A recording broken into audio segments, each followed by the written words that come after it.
Jangankan haji, jangankan umroh.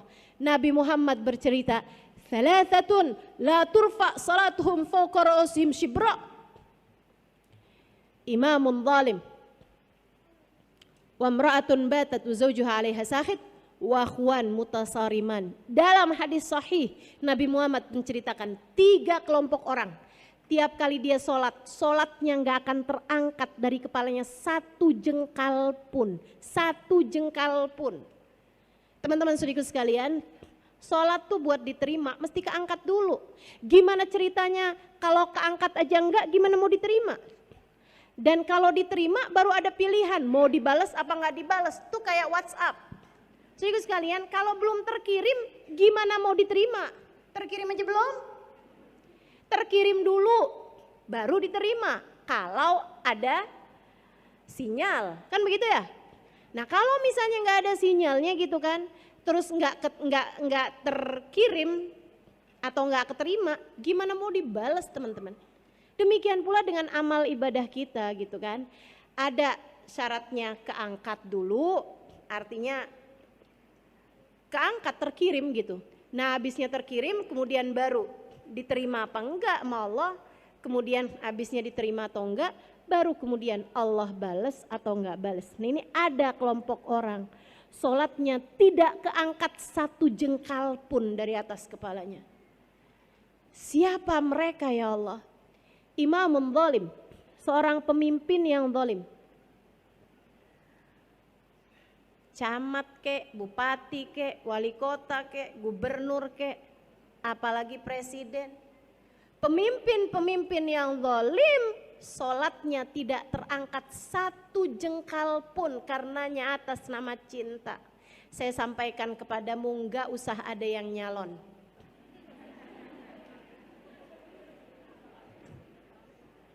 Enggak usah di sini ada yang cita-cita pengen jadi gubernur ya. Apalagi presiden gitu kan. Teman-teman saya sekalian, yang sudah keangkat, sudah kepilih, ada di area situ, area jadi orang-orang yang merupakan wakil-wakil rakyat, saya doakan mudah-mudahan kamu bisa amanat. Saya doakan mudah-mudahan kamu bisa mengemban amanat yang tidak ringan itu. Sebab begitu dia jadi seseorang yang zalim, entah korupsi, entah zalim kepada rakyatnya, apapun jadi jenis kezalimannya, sholatnya nggak keangkat 1 jengkal pun teman-teman. Terus siapa lagi? Seorang istri yang suaminya sedang marah kepadanya. Jangan berani menjadi salah satunya. Kamu jadi istri yang benar, bukan buat suamimu, bukan buat anak-anakmu, untuk dirimu. Bukan demi kebahagiaanmu yang singkat di dunia ini teman-teman, akan tetapi untuk hubunganmu yang sangat erat dengan Allah Subhanahu wa taala. Allah bisa murka bersama dengan kemurkaan suamimu, dan Allah bisa ridho kepadamu bersama dengan keridhaan suamimu. Udah yang sabar aja jadi istri, Dek. Yang sabar aja jadi istri, Mbak. Yang sabar aja jadi istri, Kak. Yang sabar aja jadi istri, Bu. Waktu kita nggak lama kok di atas muka bumi ini. Sabar-sabarin aja. Demi untuk dirimu sendiri. Demi untuk sholat-sholatmu sendiri. Demi untuk ibadahmu biar diterima sama Allah Subhanahu wa taala. Demi untuk pintu surgamu yang kamu bisa diperkenankan, dibukakan dari semua pintu surga, kamu boleh masuk ke surga manapun yang kamu inginkan. Kurang apa balasan Allah buat istri yang solehah? Kurang apa balasan Allah untuk istri yang mampu sabar menghadapi suaminya? Udah sabar-sabarin aja. Tuh Asia punya istri Fir'aun.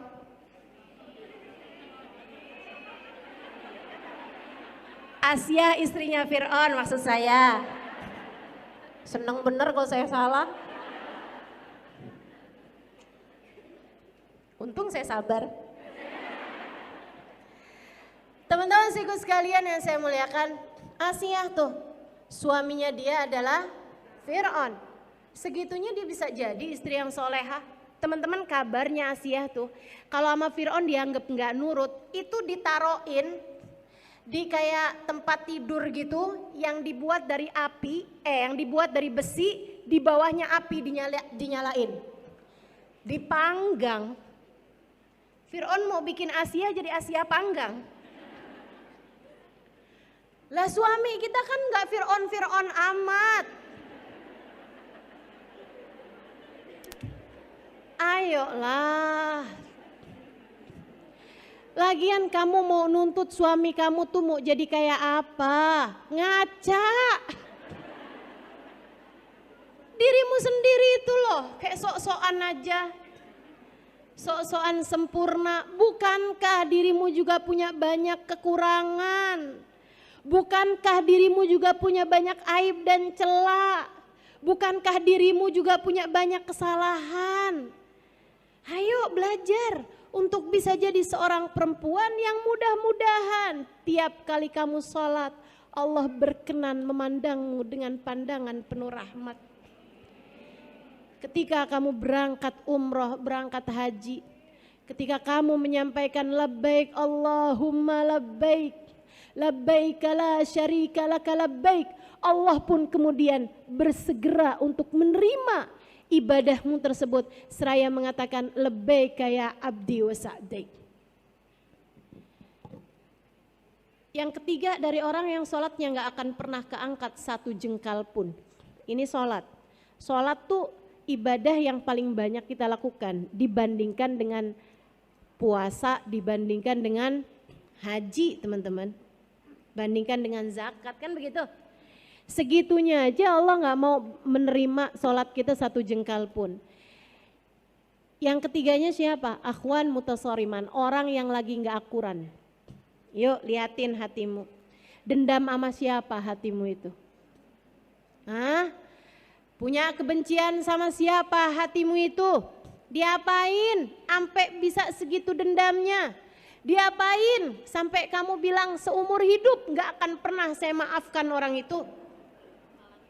Baik teman-teman sekalian yang saya muliakan, akhwan mutasoriman, dua orang yang sedang gak akuran, ada dendam di hati kita sama siapapun, menghalangkan sholat kita diterima sama Allah, menghalangkan ibadah haji kita, ibadah umroh kita buat terima sama Allah.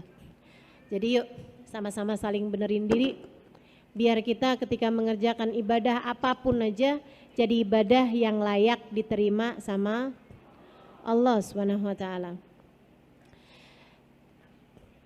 Jadi setiap kali orang mengumandangkan talbiyah ada dua jawaban dari Allah Subhanahu wa taala, antara labbaik wa sa'daik dengan kalau hartanya haram, kalau selama ini perintah Allah juga diabaikan, kemudian lagi dia berangkat cuman bawa badan doang, hatinya sih lagi di mana-mana teman-teman, hatinya nggak ikutan pergi, nggak ikutan datang ke Mekah gitu ya. Itu teman-teman sekalian jawaban dari Allah ketika dia mengumandangkan labbaik Allahumma labbaik, labbaik la syarika laka labbaik. Mungkin dia membaca itu dengan penuh rasa bangga, mungkin dia membaca itu dengan penuh rasa haru, mungkin dia membaca itu dengan penuh rasa bahagia, akan tetapi ternyata jawaban dari Allah untuknya la labbaik wala sa'daik. Tidak wahai hambaku, kamu datang tidak untuk memenuhi panggilanku. Hartamu haram. Kamu datang ke sini bawa hati yang busuk. Kamu datang ke rumahku dengan mengabaikan perintah-perintahku saat kamu berada di negerimu. Hajimu aku tolak. Usahamu tidak akan terbalas apa-apa dariku. Kayak semacam jawaban dari Allah ketika dia bilang, aku datang memenuhi panggilanmu ya Allah. Kata Allah, siapa yang ngundang? Kayak semacam gitu loh. Serem bener, serem bener. Karenanya, ini terakhir nih, waktu Sayyidina Ali Zainal Abidin, ini teman-teman, cicit Nabi Muhammad SAW, anak dari cucunya Nabi Muhammad Sayyidina Husain, yang ketika ayahnya Sayyidina Husain masih usia 7 tahunan, 6 tahunan gitu ya. Itu lagi main-main di serambi masjid. Nabi Muhammad sudah cerita tentang anak cucunya, tentang Sayyidina Ali Zainal Abidin. Keren banget enggak sih ini? Jadi ahli ibadah fayagum ibn waladi hada, yang akan berdiri adalah anak dari cucu saya ini, Ali Zainal Abidin. Julukannya dari Nabi Muhammad. Julukannya berdasarkan karena karomah kemuliaan yang akan Allah berikan nanti untuknya di akhirat. Ini nih Allah angkat bukan jadi pejabat dunia teman-teman. Jadi pejabat akhirat, semulia-mulia ahli ibadah kepada Allah. Seindah-indah ahli ibadah kepada Allah, akan ada panggilan seperti itu. Yang bangun adalah Ali bin Husain bin Abi Thalib, Ali bin Husain bin Ali bin Abi Thalib, atau Ali bin Husain bin Fatimah bintun Nabi sallallahu alaihi wasallam. Anak dari cucunya Nabi Muhammad alaihi wasallam. Wahai Jabir, anak itu tadi, si Ali ini nanti akan lahir seorang anak laki-laki namanya sama denganku. Kalau umurmu sampai ke sana, sampaikanlah salamku kepadanya. Kepada Muhammad bin Ali bin Husain bin Ali bin Abi Thalib. Kepada Muhammad bin Ali bin Husain bin Fatimah bintun Nabi sallallahu alaihi wasallam. Saudara sekalian, hadis ini disampaikan oleh Sayyidina Jabir kepada Sayyidina Husain di masa dewasanya. Menjadikan Sayyidina Husain ketika punya anak dikasih nama Ali. Punya anak laki-laki. Gak lama lagi punya anak lagi, laki-laki lagi. Kasih nama Ali lagi. Siapa tahu Ali yang ini nih yang dimaksud Nabi. Kemudian punya anak lagi, laki-laki lagi, kasih nama Ali lagi. Buat ngebedain, yang pertama dikasih nama Ali Akbar. Yang tengah Ali Ausat, yang bawah Ali Asghar. Ali gede, Ali sedang, Ali kecil. Ali bontot. Teman-teman sekalian, akan tetapi Ali-Ali yang lain umurnya tidak panjang. Yang panjang adalah Ali yang tengah, Ali Ausat. Ialah yang umurnya panjang dan menjadi Ali yang akan saya ceritakan ini. Teman-teman sekalian, tiap malam punya 1000 rakaat sholat sunnah. Sholat sunnah bukan asal sholat yang hatinya kemana-mana. Sholat sunnahnya, rumahnya kebakaran, beliau enggak terasa. Beliau tidak keluar dari sholatnya, habis selesai sholat baru sadar rumahnya kebakar. Beliau ketika ditanya sama orang-orang, mengapa engkau tidak keluar dari sholatmu tadi itu, beliau mengatakan, al-hadni an-narul kubro, saya sedang memikirkan api neraka besar, membuat saya tidak melihat api sekecil ini. Bersama dengan itu, beliau menanggung nafkah seluruh keluarga miskin yang ada di Madinah. Menjadikan di masa hidup beliau enggak ada ngemis di kota Madinah, teman-teman. Tanpa mereka tahu siapa yang memberi nafkah kepada mereka selama ini. Kalau pagi-pagi mau ngemis, tiba-tiba ada makanan di depan rumah mereka, beras dan lain sebagainya gitu. Ibarat orang zaman sekarang, gandum dan lain sebagainya ada di depan rumah mereka, lengkap dengan uang dinarnya, lengkap dengan makanannya. Saudara sekalian yang saya muliakan, baru sesudah wafatnya Ali Zainal Abidin, pemberian tersebut nggak ada, baru mulai muncul pengemis di kota Madinah. Dari mana kalian berasal? Dari Madinah. Kok dulu-dulu nggak ngemis? Kalian orang miskin baru? Mereka jawab, kami miskin sudah dari lama. Akan tetapi dulu setiap kali kami mau berangkat pergi ngemis di malam harinya, karena kami Udah enggak lagi punya makanan untuk besok hari. Pagi harinya kami mendapati ada makanan yang teronggok lengkap untuk kebutuhan kami sebulan ke depan. Kami tidak tahu siapa yang memberi, akan tetapi sesudah wafatnya Ali Zainal Abidin, pemberian tersebut tidak pernah lagi kami dapatkan. Beliau ngangkut sendiri teman-teman. Pakai punggung mulia beliau. Tiap kali budaknya mau ngangkatin, beliau bilang gak usah, sudah kamu tidur aja sana. Biar Tuhan saya yang angkat, itu kan berat Tuhan. Ama tahmil wizri yaumal qiyamah. Beliau mengatakan, kamu tidak akan pernah bisa menanggung dosa saya di akhirat. Pergilah tidur, biarkan saya sendiri yang akan mengangkatnya. Ibadah yang luar biasa besar, diiringi dengan hati yang luar biasa ingkisar. Luar biasa merasa dirinya bukan sesiapa, merasa dirinya orang paling kotor, orang paling hina dan pendosa paling besar teman-teman saudaraku sekalian. Betapa sangat jauhnya dari kita. Yang baru bisa sedekah dikit aja ngerasanya. Tuh orang kalau enggak saya yang kasih enggak hidup tuh orang. Siapa kamu? Sampai bisa ngerasa seperti itu. Ali Zainal Abidin bikin pengemis di kota Madinah nggak ada selama beliau hidup. Merasanya biarkan saya sendiri yang membawa beban berat di atas pundak saya ini. Sebab tidak ada yang bisa menanggung dosa saya di akhirat nanti. Teman-teman saudaraku sekalian yang saya muliakan, kita baru ibadah dikit ngerasanya udah calon penghuni Firdausul A'la. Jangan berani-berani orang soleh, orang soleha. Nih, hamba Allah soleha. Ngerasanya kayak begitu. Kesian di si ibu itu ya. Dia padahal pergi ngaji juga loh barengan sama saya. Kemarin saya liatin di Sunda Kelapa. Tapi sampai sekarang katanya belum bisa tahajud, kesian.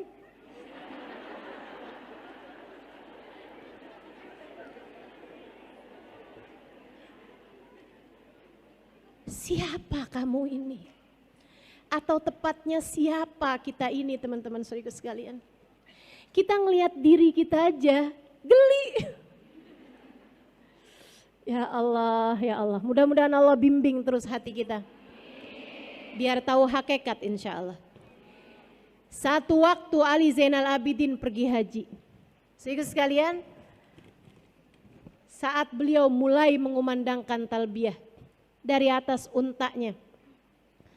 Beliau mulai habis selesai miqat, beliau naik untanya, penampilannya sederhana, keadaannya tidak juga dijaga sama penjaga-penjaga gitu, enggak, biasa-biasa aja. Beliau saat mulai mengumandangkan talbiyah, labbaik Allahumma labbaik, labbaik la syarika laka labbaik, innal hamda wan ni'mata laka wal muluk la syarika lak, labbaik Allahumma labbaik. Beliau pingsan. Orang pun kemudian mengerumuninya sampai beliau sadar.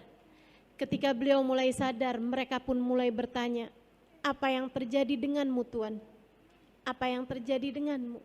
Kenapa nih, apa belum sarapan gitu kan?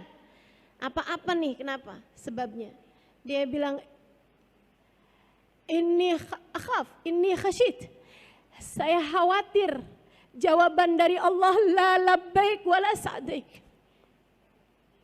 Tidak wahai Ali, kamu tidak datang memenuhi panggilanku. Tidak ada kebahagiaan demi kebahagiaan untukmu. Jika seorang Ali Zainal Abidin dengan ibadah yang seperti itu takut jawaban dari Allah la labbaik wala sa'daik, maka bagaimana pula dengan kita? Saudaraku sekalian saya muliakan, akan tapi beliau adalah makhluk Allah yang mulia. Sebagaimana nanti di akhirat dimuliakan Allah Subhanahu wa taala dengan seindah-indah keadaan dipilih Allah jadi Zainal Abidin, seindah-indah hambanya Allah Subhanahu wa taala. Demikian pula ketika beliau hendak mengerjakan tawaf. Saudara sekalian saya muliakan, waktu itu, zaman itu, kalau ada khalifah sekalipun mau tawaf, presiden di atasnya presiden khalifah itu. Kalau mau tawaf itu nggak ada diberhentiin orang lagi tawaf, biarin presiden ini sendirian yang tawaf atau dijagain dikawal gini gitu tuh enggak. Jadi presidennya juga ya ikutan desek-desekan gitu. Ini bukan presiden negara lain ya, presidennya Saudi Arabia sendiri gitu. Presidennya masa itu kekhalifahan Islam sendiri teman-teman. Itu ya silahkan aja gitu, ikut desek-desekan, ikut inian, mungkin dikawal sama beberapa orang gitu kan, yang ngelilingin beliau gitu, biar jangan ada sampai ada yang bunuh atau apa gitu. Tapi ya ikut desek-desekan, ikut ngantri sama orang-orang. Di saat khalifah zaman itu juga mengerjakan ibadah haji, mau masuk ke area Ka'bah, untuk apalagi untuk bisa cium Hajar Aswad, setengah mati susahnya teman-teman. Beliau mau habis selesai tawaf nih mau nyium Hajar Aswad tuh susah gitu khalifahnya. Tiba-tiba aja Sayyidina Ali Zainal Abidin masuk dari arah masjid. Begitu beliau masuk, Allah membelahkan orang untuk beliau, hingga beliau dari arah beliau berdiri sampai langsung lurus, jalanannya kosong sampai Hajar Aswad. Masalahnya kan bukan apa yang jadi jabatan duniawi gitu. Tapi Allah kan tidak melihat kepada zahir, yang Allah lihat hati. Ada hati yang menghadapkan dirinya lurus pada Allah SWT. Ada hati yang tak tertarik urusan dunia. Ada hati yang mencintai Allah lebih daripada apapun. Kan tak pernah lupa kepada Allah semenit pun. Teman-teman saudaraku sekalian, Allah belahkan jalan untuknya sampai ke area Hajar Aswad. Maka beliau pun segera menuju ke Hajar Aswad, cium Hajar Aswad. Habis selesai beliau tawaf apa segala macam ya, beliau pun cium Hajar Aswad, kemudian beliau arah pulang. Jalan aja santai aja gitu. Itu teman-teman saya sekalian, ada orang di sekelilingnya khalifah. Khalifahnya tuh nanya kayak begini nih, manhu, siapa itu? Kok ada orang yang dihormati orang lebih daripada saya, seolah-olah kayak gitu loh. Siapa itu? Gitu. Ada orang di sekelilingnya khalifah tersebut tahu siapa Ali Zainal Abidin, beliau cicit Nabi Muhammad SAW. Akan tetapi dia nggak mau bikin hatinya khalifah kayak insecure gitu ya. Ya kan rada gimana gitu kan, ada orang yang lebih dimuliain daripada dia gitu. Dia tuh kayak mau gede-gedein hatinya khalifah, terus dia bilang kayak begini, nggak tahu siapa sih itu, nggak kenal. Ada Farazdak namanya di situ, seorang pujangga Arab. Dia kemudian bilang, anta ma ta'rifu ana a'rifu. Kamu nggak kenal, saya kenal. Dia bilang, oh Farazdak, kamu kenal siapa dia? Naam, ana li a'rifu. Saya tahu siapa dia, saya kasih tahu siapa dia. Beliau kemudian menyampaikan bait-bait syair yang sangat indah mengenai Sayyidina Ali Zainal Abidin. Salah satunya beliau mengatakan, hadabnu Fatimah in kunta jahilu bijaddihi anbiya Allah qad khutimu. Hadzal ladzi ya'riful batha wat'atuhu wal arabu ya'rifuhu wal ajamu. Dia bilang, ini adalah seseorang, kalau kamu enggak kenal sama dia, tanah halal, tanah haram kenal sama beliau. Ka'bah kenal sama beliau. Hajar Aswad kenal sama beliau. Semuanya ingin untuk beliau dekat dengannya. Ini adalah putra Fatimah jika kamu tidak mengetahuinya. Dengan kakeknya kenabian ini telah dipungkasi. Hadza taqiyun naqiyul alimul alam. Wah, pokoknya udah deh dia puji-puji Sayyidina Ali Zainal Abidin. Teman-teman saudara sekalian, maka kemuliaan di atas kemuliaan ada pada penilaian Allah Subhanahu wa taala. Jangan pernah menganggap nilaimu ada pada pandangan orang terhadap dirimu. Enggak apa-apa dianggap hina oleh manusia jika kamu dianggap mulia di hadapan Allah. Yang kita takutkan adalah kita dianggap mulia di hadapan manusia, sementara kita tidak dianggap di hadapan Allah Subhanahu wa taala. Kata Nabi Muhammad, ada seseorang besar badannya, dianggap mulia di hadapan manusia, akan tetapi di sisi Allah tidak sampai kepada sesayap nyamuk sekalipun. nilainya di sisi Allah enggak sampai sesayap nyamuk sekalipun teman-teman. Dan ada juga hamba-hamba Allah, rubba as'as akbar lau aqsam 'alallahi la barra. Ada orang dekil, dekumal, enggak dianggap sama orang lain. Kalau dia datang enggak dicariin orang, kalau dia enggak ada enggak dicariin orang juga. Kalau dia datang enggak dipersilahkan orang, kalau dia enggak ada juga enggak dicariin orang. Akan tetapi lau aqsama 'alallahi la barra, ketika dia menengadahkan tangannya, Allah malu untuk tidak mengijabah doanya. Ia selalu dipandang mulia di sisi Allah Subhanahu wa taala. Pilihanmu di atas muka bumi ini untuk menjadi hamba yang seperti apa? Mari jadikan momen orang-orang berangkat pergi haji, memuliakan Ka'bah, menghidupi Masjidil Haram sebagai sarana kita untuk mencari kemuliaan di sisi Allah Subhanahu wa taala, untuk menjadi hamba-hamba yang selalu memenuhi panggilannya. Amin ya rabbal alamin. Rabbana zalamna anfusana wa illam taghfir lana wa tarhamna lanakunanna minal khasirin. Rabbana atina fid dunya hasanah wa fil akhirati hasanah wa qina adzabannar bifadli subhana rabbika rabbil izzati amma yasifun wa salamun alal mursalin walhamdulillahi rabbil alamin. Al-Fatihah biniyati annallaha yaqdi lana jami'al hajat. Silahkan sebutkan hajat masing-masing.